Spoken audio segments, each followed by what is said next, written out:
प्यारे बच्चों, नमस्कार। मेरे चैनल विद्या मंदिर में आपका स्वागत है।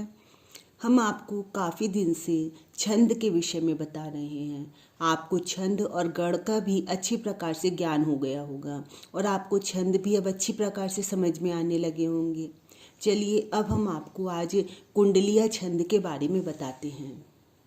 कुंडलिया छंद की परिभाषा देखिए, यह विषम मात्रिक छंद है। आपको पहले भी बताया हमने कि छंद 3 प्रकार के होते हैं, सममात्रिक, अर्ध सममात्रिक तथा विषम मात्रिक। तो कुंडलिया छंद है वह विषम मात्रिक छंद है। ये हम अभी आपको अच्छे से समझाएंगे कि विषम मात्रिक किस प्रकार से है। इसमें 6 चरण होते हैं और प्रत्येक चरण में 24 मात्राएं होती हैं। आदि में एक दोहा और बाद में एक रोला जोड़कर कुंडलिया छंद बनता है। मतलब इसके प्रारंभ में दोहा छंद होता है और अंत में इसके रोला छंद होता है। दोनों को जोड़कर कुंडलिया छंद बनता है। ये दोनों छंद मानो कुंडली रूप में एक दूसरे से गुथे रहते हैं, इसलिए इसे कुंडलिया छंद कहते हैं। जिस शब्द से इस छंद का प्रारंभ होता है, मतलब जिस शब्द से सबसे पहले जो शुरू में छंद में जो शब्द आता है उसी से इसका अंत भी होता है, मतलब अंत में भी वही शब्द आता है। दोहे के चौथे चरण से रोला छंद का प्रारंभ होता है। देखिए अभी आपको परिभाषा बहुत अच्छी प्रकार से समझ नहीं आई होगी, मैं आपको उदाहरण द्वारा बताऊंगी तब आपको और अच्छी तरह से समझ में आएगी। अब देखिए, अब हम इसका आपको उदाहरण बताते हैं कि यहाँ पर अभी हमने आपको बताया था कि इसके प्रारंभ में दोहा छंद होता है तथा अंत में रोला छंद होता है। दोहा छंद आपको मैंने पहले भी बताया था, आपको अच्छी प्रकार से याद भी हो गया होगा। तो दोहा छंद में क्या होता है, 4 चरण होते हैं, जिसमें पहले और तीसरे चरण में 13-13 मात्राएं तथा दूसरे और चौथे चरण में 11-11 मात्राएं होती हैं। तो देखिए इसमें पहले और दूसरे चरण में 13 + 11 मिलाकर 24 मात्राएं हैं। तो यहाँ पर पूरे इसको एक ही चरण माना गया है कुंडलिया छंद में। अब इसका दूसरा चरण देखिए कुंडलिया छंद का, लेकिन दोहा के हिसाब से तीसरा और चौथा है ये। तो दोहे में तीसरे चरण में 13 और चौथे चरण में 11 मात्राएं होती हैं, तो कुल मिलाकर 24 मात्राएं हैं। तो कुंडलिया छंद के दूसरे चरण में 24 मात्राएं हैं। अब देखिए दोहा समाप्त होने के बाद अब रोला छंद प्रारंभ होता है। रोला छंद में देखिए उसमें 4 चरण होते हैं। तो यहाँ पर देखिए 1, 2, 3, 4 चरण, चारों चरणों में 24-24 मात्राएं होती हैं और वो 24 मात्राएं 11 + 13, 11 + 13, 11 + 13 और 11 + 13 करके 24-24 मात्राएं होती हैं। तो दूसरे में रोला छंद है जिसमें कि 24-24 मात्राएं हैं। तो आप देखिए कि अभी तक हमने जितने भी छंद पढ़े थे उसमें या तो ऐसा होता था कि पहले और तीसरे चरण में समान मात्राएं होती थी और दूसरे और चौथे चरण में समान मात्राएं होती थी, तो वह अर्धसम मात्रिक छंद कहलाता था। या ऐसे छंद पढ़े हमने जिसमें कि चारों चरणों में समान मात्राएं होती थी, तो वह सममात्रिक छंद था। परंतु इसमें अलग अलग हैं। इसमें देखिए पहले और दूसरे चरण में तो दोहे के हिसाब से मात्राएं हैं, 13 और 11 मात्राएं मिलाकर 24 मात्राएं हैं, और आखिर के 4 चरणों में 11 और 13 मिलाकर 24 मात्राएं हैं। मतलब उसमें प्रारंभ में 13 था, बाद में 11 था, लेकिन इनमें प्रारंभ में 11 और अंत में 13 है। तो इस प्रकार से मिलाकर 24 मात्राएं हैं।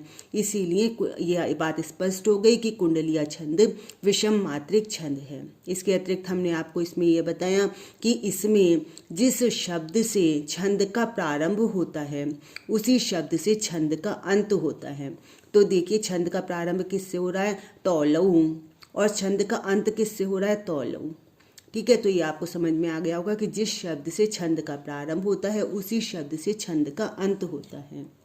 मात्राएं देखिए, तौलऊ हे ऋतुराज नहीं, कोकिल काक विचार, तौलऊ दीर्घ दीर्घ हे दीर्घ, री लघु, तू लघु, रा दीर्घ, ज लघु, न लघु और ही लघु। देखिए 2, 3, 4, 5, 6, 7, 8, 9, 10, 11, 12 और 13।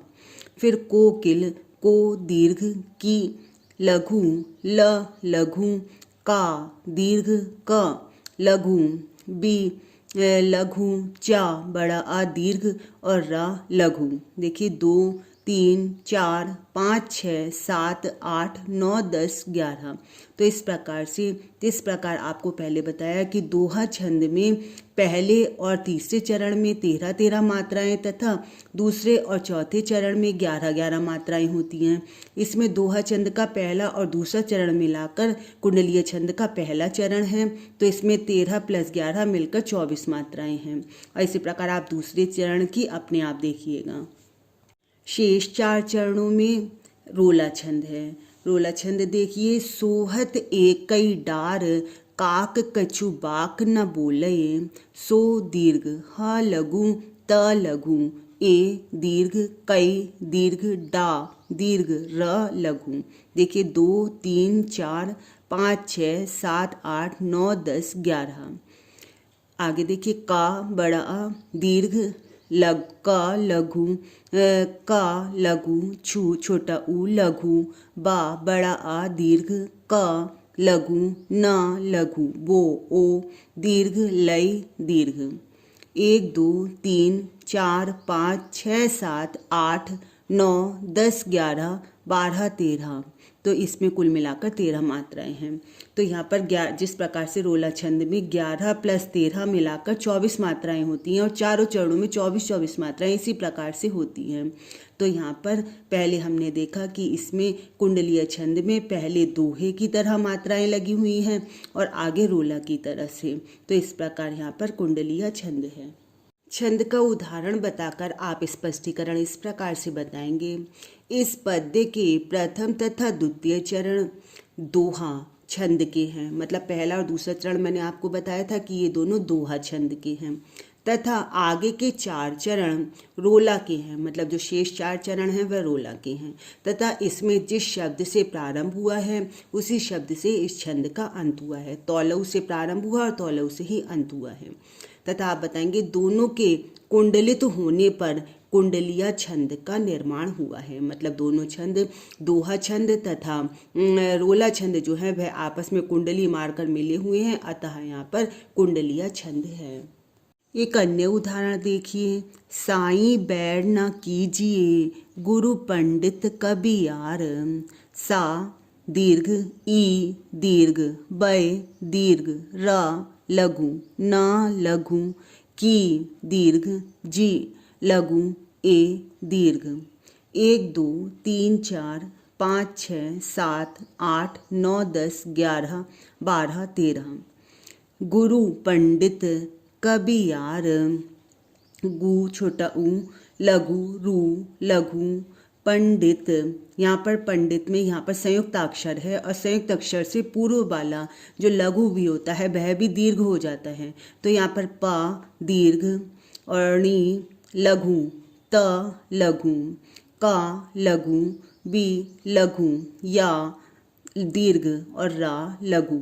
देखिए 1 2 3 4 5 6 7 8 9 10 और 11। तो इस प्रकार से 13 + 11 कुल मिलाकर 24 मात्राएं हैं दोहा छंद की तरह से। दूसरा भी बिल्कुल इसी प्रकार से है, 13 + 11 और 24 मात्राएं हैं।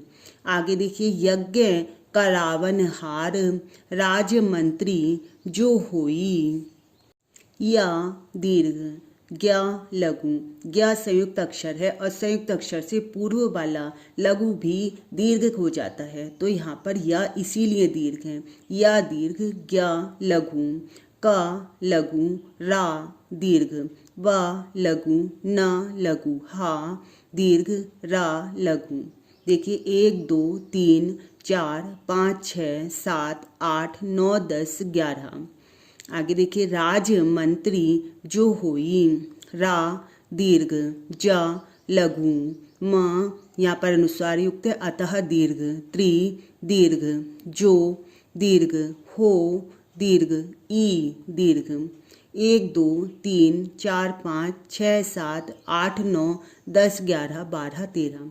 तो यहाँ पर 11 + 13 रोला छंद की तरह से इसमें 11 + 13 चारों चरणों में 11 + 13 11 + 13 और 11 + 13 कुल मिलाकर 24 मात्राएं हैं। कुंडलिया छंद जिस शब्द से प्रारंभ होता है उसी शब्द पर समाप्त होता है। तो देखिए यहाँ पर यह साईं से प्रारंभ हुआ है और साईं पर ही खत्म है। तो इस प्रकार से यहाँ पर यह कुंडलिया छंद है। उदाहरण समझाकर आप स्पष्टीकरण इस प्रकार से बताएंगे। इस पद्य में प्रथम एवं द्वितीय चरण दोहा छंद के हैं और आगे के 4 चरण रोला के। दोनों के कुंडलित होने पर कुंडलिया छंद का निर्माण हुआ है। मुझे उम्मीद है कि आपको कुंडलिया छंद बहुत अच्छी प्रकार से समझ में आया होगा। थोड़ा सा भारी है मगर आप मन लगाकर पढ़ेंगे, मन लगाकर समझेंगे तो आसानी से समझ आ जाएगा। आप इसी प्रकार से मेरी वीडियोस देखते रहिए, लाइक और शेयर करते रहिए और आगे भी आपने यदि इसे सब्सक्राइब नहीं किया है तो इसे सब्सक्राइब का रेड बटन ज़रूर दबाइए। धन्यवाद।